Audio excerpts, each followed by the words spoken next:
જય શ્રી કૃષ્ણ મિત્રો, આ છે રાજકોટનું શ્યામ મંદિર. રાજસ્થાનમાં જે ખાટુ શ્યામજીનું મંદિર છે એ જ મંદિર અહીંયા રાજકોટમાં એમના ભક્તો દ્વારા બનાવવામાં આવ્યું છે. અને આ મંદિર ખૂબ જ વિકાસ પામી રહ્યું છે. અત્યારે દરરોજ હજારો ભક્તો અહીંયા દર્શન કરવા માટે આવે છે અને દરરોજ નવો નવો શણગાર અહીંયા સજવામાં આવે છે ભગવાનનો. તો આ મંદિરે જવા માટે આપણે જો અમદાવાદથી આવતા હોઈએ તો માલિયાસણ પાસેથી જલાલશાહ પીરની દરગાહ છે, આઈઓસી પ્લાન્ટ પાસે, એની સામે જ આ મંદિર આવેલ છે. તમારે સર્વિસ રોડ પર જતું રહેવાનું છે. અને જો રાજકોટથી તમે આવતા હો તો સાત હનુમાનના મંદિરની સામેથી તમારે રોંગ સાઈડમાં વહી અને સર્વિસ રોડ પર જઈ અને અડધો કિલોમીટર હાલો ત્યારે આ મંદિરનો ગેટ આવે છે. જો આ જોઈ રહ્યા છીએ આપણે મંદિરનો ગેટ છે, અહીંથી શ્યામ મંદિરે જવાય છે. ખાટુ શ્યામનો ઇતિહાસ કંઈક એવો છે કે ખાટુ શ્યામ છે ને એ ભીમના દીકરા ઘટોત્કચનો દીકરો બર્બરીક, એ જ ખાટુ શ્યામ છે. પણ એને આ વરદાન કેવી રીતે મળ્યું એ આપણે આગળ ઇતિહાસમાં જોઈએ. બર્બરીક પાસે એવી શક્તિ હતી કે એને યુદ્ધમાં કોઈ હરાવી ન શકે અને બહુ મહાન યોદ્ધા હતો. એની પાસે 3 બાણ એવા હતા કે આખી પૃથ્વીનો સર્વનાશ કરી નાખે. એક વખત એની મા હિડિંબાએ એને કીધું કે બેટા બર્બરીક, આ દુનિયામાં કોઈ દિવસ અભિમાન ન કરાય. જેનું નામ એનો નાશ છે. તો તારો પણ એક દિવસ નાશ થવાનો છે, પણ તને કેવું મૃત્યુ પસંદ છે? ત્યારે બર્બરીકે કીધું કે માં, જો મરવાનું જ હોય તો કૃષ્ણના હાથે જો મરવું પડે તો એ મને પસંદ છે, કારણ કે તો મોક્ષ મળી જાય. ત્યારે હિડિંબાએ કીધું તથાસ્તુ. પણ જ્યારે એક વખત મહાભારતનું યુદ્ધ થતું હતું ત્યારે બર્બરીકને એ યુદ્ધમાં જવાનું આમંત્રણ મળ્યું. બર્બરીકે એની માને આશીર્વાદ લેતા લેતા પૂછ્યું કે માં, હું યુદ્ધમાં જાઉં છું, પણ હું કયા પક્ષમાં રહું, કૌરવ પક્ષમાં કે પાંડવ પક્ષમાં? ત્યારે એની માએ કીધું હતું કે બેટા, તું હારે કા સહારા બનજે. જે બાજુની સેના હારતી હોય ને એ બાજુ તારે રહી જવાનું. હવે બર્બરીક તો ત્યાંથી નીકળી ગયો છે.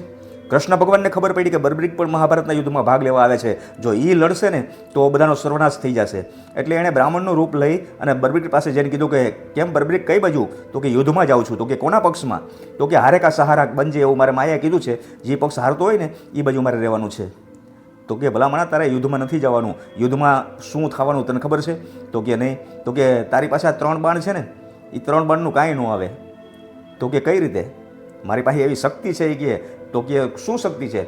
તો તારામાં જો શક્તિ હોય તો તારા એક બાણથી આ વડલો સામે દેખાય એના બધાય પાંદડા વીંધી નાખ લે.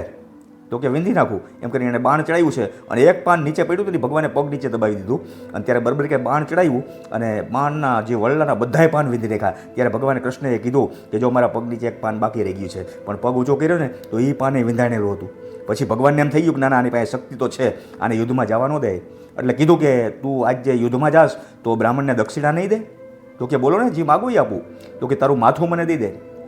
પછી બર્બરીકને લાઈટ થઈ કે નહીં, આ કોઈક શક્તિ છે, આ સામાન્ય બ્રાહ્મણ નથી. એટલે કીધું આલ્યો માથું, મેં તમને કહી દીધું કે હું આપીશ, એટલે તમને માથું હું દઈ દઉં છું, પણ તમે મને એ કહો કે તમે કોણ છો અને તમે તમારા અસલી રૂપમાં આવો. ત્યારે ભગવાન કૃષ્ણએ કીધું કે હું કૃષ્ણ છું.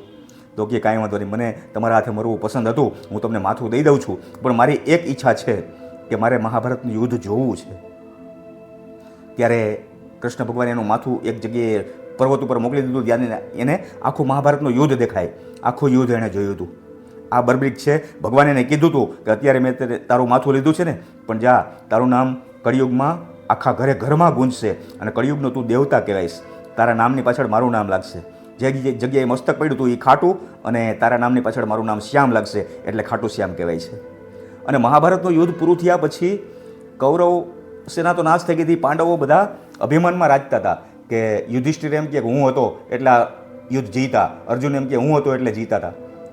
આવી રીતે ચર્ચા થતી. ત્યારે કોઈક વડીલોએ કીધું કે ભાઈ તમે કૃષ્ણ ભગવાનને પૂછો કોણ હતા ત્યારે આ યુદ્ધ જીતા. ત્યારે કૃષ્ણ ભગવાનને બોલાવ્યા કે હે કાળિયા ઠાકર, મહાભારતનું યુદ્ધ કોના થકી આપણે જીતા છીએ? ત્યારે કૃષ્ણ ભગવાને કીધું કે હું તો અર્જુનની આયરે લડવામાં જ હતો, એનો સારથી હતો, એટલે મને તો ખબર નથી, પણ આ યુદ્ધ એક વ્યક્તિએ જોયું છે અને એ છે બર્બરીક. એનું માથું આકાશમાં પર્વત ઉપરથી જોતું હતું આ યુદ્ધ, એને ખબર છે કે આ યુદ્ધમાં કોણ જીતું અને કોના થકી જીતા. ત્યારે બર્બરીકને બોલાવવામાં આવ્યો છે અને બર્બરીકને કીધું છે કે મહાભારતના યુદ્ધમાં તને શું દેખાણું, કોની તાકાત, કોણ તાકાતવર હતું વધારે? ત્યારે બર્બરીકે કીધું કે મને તો કાંઈ ખબર નથી, હું જોતો હતો ને તો મારવાવાળો કૃષ્ણ હતો અને મરવાવાળો કૃષ્ણ હતો, બધું કૃષ્ણ સિવાય બીજું મને કાંઈ દેખાતું જ નહોતું.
શ્યામજી મહારાજ.